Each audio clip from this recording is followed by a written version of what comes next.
CM Revanth Reddy గారు 2 లక్షల రుణమాఫీ గురించి ప్రసంగిస్తున్నారు లైవ్. మంది రైతాంగానికి నేను మాట ఇస్తున్నా, జూలై 31 తారీఖు దాట కంటే ముందే 1,50,000 రూపాయలు ఉన్న ప్రతి రైతుకు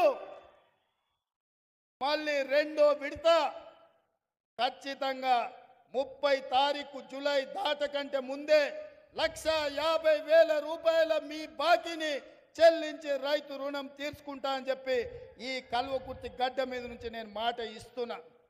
ఇదే కాదు, 2 తారీఖు నుంచి 14 తారీఖు వరకు నేను విదేశీ పర్యటనకు వెళ్తున్నా.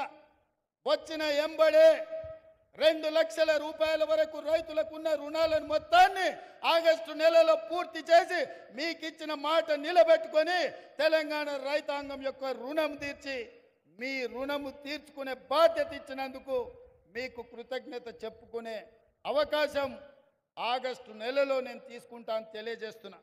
అందుకే